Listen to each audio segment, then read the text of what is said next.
And choose কি কোথাও করা হচ্ছে যে কাকে রাখা হবে, কাকে ধরা হবে, কাকে ছাড়া হবে? এই বিষয়ে কি কোনো পিক অ্যান্ড চুজ আছে? আমরা এটিও আলোচনায় আসছে। জুনায়েদ আহমেদ পলক আর হাসান মাহমুদকে একসাথে আটক করা হলো, তারপরে জুনায়েদ আহমেদ পলকের ভাগ্য গেল, পরিণতি হলো জেলখানায় গেলেন, আর হাসান মাহমুদ চলে গেলেন বেলজিয়ামে। কোনো পিক অ্যান্ড চুজ হচ্ছে কিনা?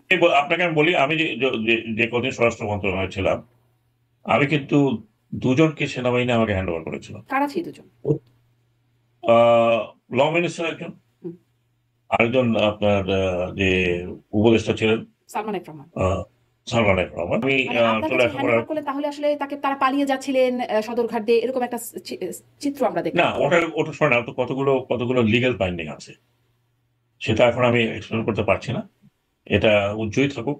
আচ্ছা। হ্যাঁ, এটা যখন মামলাটা হবে আচ্ছা, তখন হয়তো তাহলে কি বোঝা আমি যাবে। শুধু এইটুকু একটু জানতে চাই, কারণ এটি নিয়েও সামাজিক যোগাযোগ মাধ্যমে অনেক আলোচনা হয়েছে যে এটি একটা স্টেজড, এই বিষয়টা আগেই সেটা মানে আইন শৃঙ্খলা বাহিনী জানতো যে তারা কোথায় আছেন, তাদেরকে গ্রেপ্তার করা হবে, এই বিষয়গুলো আগেই ছিল। জাস্ট ওই একটা যে চিত্র, সেটি একটা স্টেজ চিত্র। এটি কি খুব হ্যাঁ, হ্যাঁ হ্যাঁ, আমি আমি আমি জানি পুলিশ স্টেজ করে। হুম, পুলিশ স্টেজ করে বিভিন্ন কারণে। আমি যদি একটা কারণ বলি, হ্যান্ড ওভার করা আপনি হয়েছিল? আমাকে অনেক ডিফিকাল্ট প্রশ্ন করছেন, ম্যাডাম। আচ্ছা, আরেকটু সহজ প্রশ্ন করবো একটু পরে। মানে আমার এই অনুষ্ঠানেই প্রেস ক্লাব অব ইন্ডিয়ার সভাপতি গৌতম লাহিড়ী তিনি যুক্ত হয়ে বলছিলেন যে বাংলাদেশ থেকে সরকারের ভেতর থেকে বা সরকার সমর্থকরা উৎকোচের বিনিময়ে তদবির করে ভারতে পার করিয়ে দেবার জন্য। এটি তিনি দুইবার উল্লেখ করেছেন, জোর দিয়ে উল্লেখ করেছেন, উৎকোচের বিনিময়ে এটি করে থাকেন। মানে কিছু কিছু বিষয় নিয়ে খুব আলোচনা হচ্ছে। যেমন ধরুন, কদিন আগে আলোচনা আসলো যে ওবায়দুল কাদের তিনি গ্রেফতারি পরোয়ানা জারি পরে 3 মাস দেশেই ছিলেন, বা তারপর গ্রেফতারি পরোয়ানা জারি পরে তিনি কিভাবে দেশ ছেড়ে চলে গেলেন, পালিয়ে গেলেন, এটা তিনি আন্তর্জাতিক অপরাধ ট্রাইব্যুনালও প্রশ্ন করছেন যে তিনি 3 মাস দেশে কোথায় ছিলেন, কিভাবে পালিয়ে গেলেন।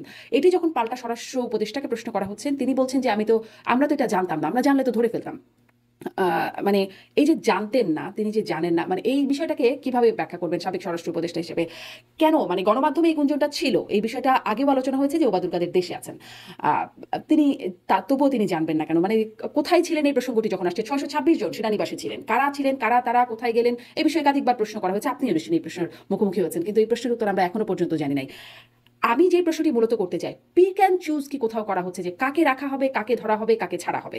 এই বিষয়ে কি কোনো পিক অ্যান্ড চুজ আছে? আমরা এটিও আলোচনায় আসছে। জুনায়েদ আহমেদ পলক আর হাসান মাহমুদকে একসাথে আটক করা হলো, তারপরে জুনায়েদ আহমেদ পলকের ভাগ্য গেল, পরিণতি হলো জেলখানায় গেলেন, আর হাসান মাহমুদ চলে গেলেন বেলজিয়ামে। কোনো পিক অ্যান্ড চুজ হচ্ছে কিনা?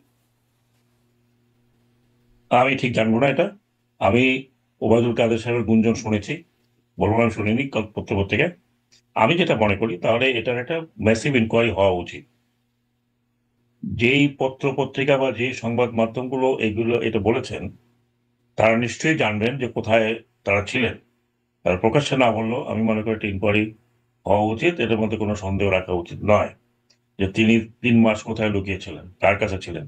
কারণ বাংলাদেশ খুব একটা ছোট জায়গা, খুবই ছোট জায়গা। আর এখানে ওনার মতো একজন লোক, তিনি এক জায়গায় লুকিয়ে থাকবেন, 18 কোটি বাঙালির দেশ, সেটা কেউ জানবে না, এটাও কিন্তু যেমন আশ্চর্যজনক। আর তেমনি 3 মাস যদি উনি লুকিয়ে থাকেন, তাহলে কিভাবে লুকিয়েছিলেন, হুম। সেটাও একটা সেটি জানার সরকার বিষয় জানবে আছে। না, গোয়েন্দা সংস্থা জানবে না, এটিও কি আসলে সম্ভব? Ah I don't know, I can't answer that. কিন্তু একটা যদি আমি মনে করি, তাহলে এটার একটা ইনকোয়ারি হওয়া দরকার। আমি জানি না, তাহলে ইনকোয়ারি হতে হবে।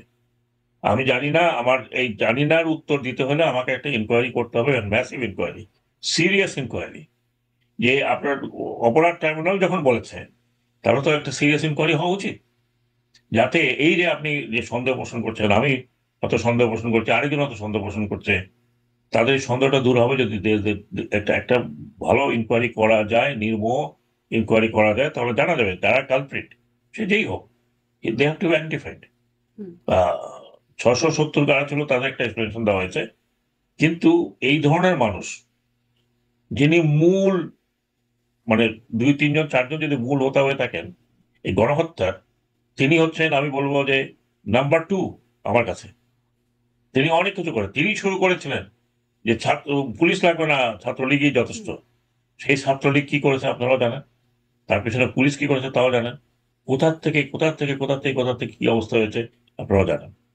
তো কাজেই ওনাকে 3 মাস কেউ যদি লুকিয়ে রাখে, তাহলে অত্যন্ত বড় অপরাধ করেছে, তার উপরে অন্যায় করা হয়েছে, এবং দেশের প্রতি, এই রক্তের প্রতি অন্যায় করেছে।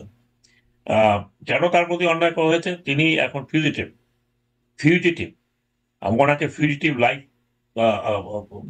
কাটাতে হবে। হুম। এবং ফিউজিটিভ লাইফ উনি যতই বলেন উনি অমুক জায়গায় বা ভারতে আশ্রয় নিয়েছেন, আলটিমেটলি ভারত তাকে কতদিন ফিজিটিভ হিসাবে রাখবে, জি। এটাও হয়তো আমরা সেটি সেটি অন্যরকম একটা ভাবে। আলোচনা তো আছেই যে তিনি ভারত কতদিন রাখবে, তার পরিণতি পরবর্তীতে কি হবে। কিন্তু আমি যেটি জিজ্ঞাসা করছিলাম যে আমাদের আমাদের দেশের বা আমাদের রাষ্ট্র কি ব্যবস্থা নিল, কেন তাকে গ্রেপ্তার করা গেল না, এবং পিক অ্যান্ড চুজ বাছাই করা হচ্ছে কিনা কাকে ধরা হবে কাকে ছাড়া হবে। আমরা এই অনুষ্ঠানেই প্রেস ক্লাব অব ইন্ডিয়ার সভাপতি গৌতম লাহিড়ী তিনি যুক্ত হয়ে বলছিলেন যে বাংলাদেশ থেকে সরকারের ভেতর থেকে বা সরকার সমর্থকরা উৎকোচের বিনিময়ে তদবির করে ভারতে পার করিয়ে দেবার জন্য। এটি তিনি দুইবার উল্লেখ করেছেন, জোর দিয়ে উল্লেখ করেছেন উৎকোচের বিনিময়ে এটি করে থাকেন। মানে আসলে কি এরকম কিছু হচ্ছে? মানে তাছাড়া এরকম ঘটনা কিভাবে ঘটে যেতে পারে? এই বিষয়টি কি খুব মানে সম্ভব সম্ভব, সন্দেহ কারণ করার কারণ হলো? আমরা শুনি যে বর্ডার পার হতে অনেক অনেক টাকা দিয়ে শোনা কথা, বর্ডার পার হতে অনেক। আমি সেজন্য যে কথাটা বললাম যে একটা ইনকোয়ারি হওয়া উচিত বলে আমি মনে করি, যে একটা ইনকোয়ারি হওয়া উচিত। আপনিও তো বলেন আপনি কিন্তু উপদেষ্টা, ইয়েস, আমি সময় আসলে ডেফিনেটলি বলবো যে we must have inquiry, let us inquire ওদের fact or not fact. If it is fact, তাহলে কিভাবে হলো? কারণ আমি যেটা বললাম আপনাকে, এখন অপরাধ ট্রাইব্যুনালও যদি বলে থাকে এই কথা, তাহলে এটা খুবই সিরিয়াস বিষয়। because আদালত যদি নোট নিয়ে থাকে তাহলে এটা একটা ইনকোয়ারি হওয়া উচিত আমি মনে করি। জি। আপনি বলছিলেন যে সেনানিবাসে যারা ছিলেন তাদের বিষয়ে একটা এক্সপ্লেনেশন দেওয়া হয়েছে। কিরকম এক্সপ্লেনেশন?